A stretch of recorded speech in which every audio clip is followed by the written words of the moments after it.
Students, welcome to my channel smart study. उम्मीद करती हूँ आप सब लोग अच्छे होंगे।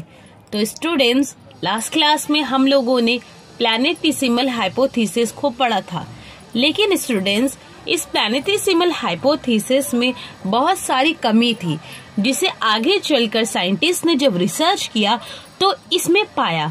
तो स्टूडेंट्स, आज के इस वीडियो में मैं आपके साथ प्लैनेटेसिमल हाइपोथेसिस के क्रिटिसिज्म को डिस्कस करूंगी।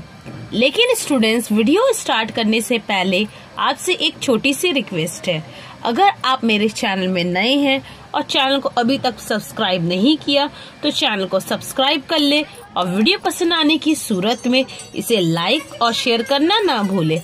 तो आइए स्टूडेंट, मैं आपका और ज्यादा टाइम ना लेते हुए आज के इस वीडियो की शुरुआत करते हैं। स्टूडेंट्स, क्या हुआ, प्लैनेटेसिमल जब हाइपोथेसिस दी गई तो इसमें अनगिनत जो थी वो कमियां थी। अब वो क्या क्या थी? फर्स्ट पॉइंट देखिए, the planetesimals were solid in form by attracting other small ones. They grew to form planets. Scientists contradicted it strongly.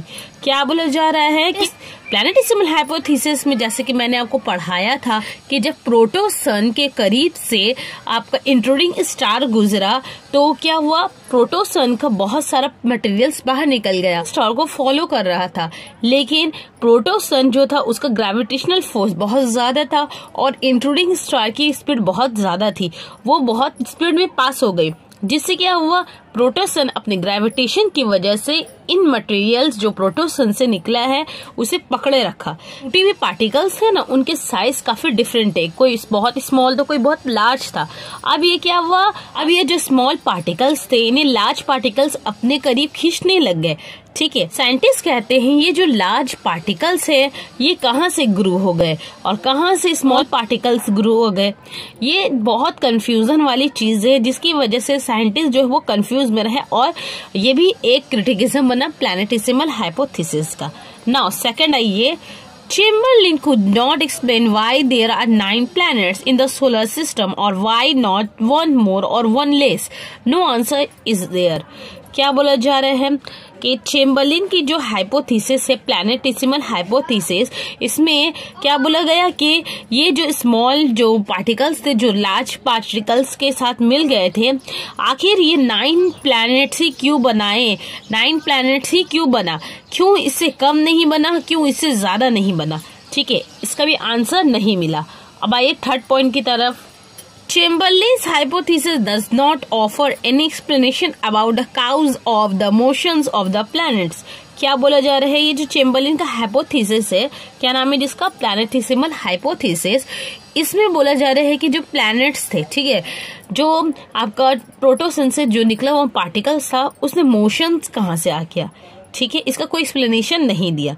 Now last point देखिए, scientist Harlett Jeffrey raise the question how the planetesimal got their attractive force to unit. No explanation is there for it. देखिए क्या बोला जा रहा है, scientist Harlett Jeffrey जो है वो एक क्वेश्चन राइज करते हैं। क्या क्वेश्चन राइज करते हैं कि जो प्लैनेटेसिमल्स है इनके अंदर इतनी अट्रैक्टिव फोर्स कहाँ से आ गई जो एक दूसरे को वो लोग खींच रही थी। ठीक है, जैसे कि मैंने आपको बताया ना, लार्ज जो पार्टिकल्स थे वो स्मॉल पार्टिकल्स को क्या कर रहे थे, खींच रहे थे, और इससे क्या हो गया, 9 प्लैनेट्स बने।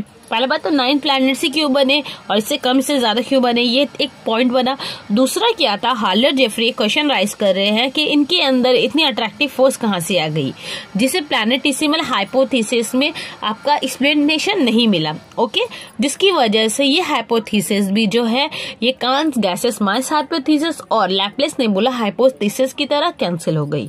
ओके स्टूडेंट्स, तो स्टूडेंट्स आज मैंने आपके साथ प्लैनेटेसिमल हाइपोथेसिस के क्रिटिसिज्म को डिस्कस किया।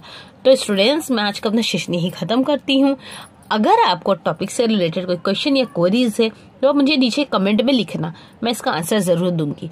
तो मैं मिलती हूँ आपसे अपने अगले वीडियो में, तब तक जानकारी हासिल करते रहे, पढ़ते रहे। अल्लाह हाफिज, थैंक यू।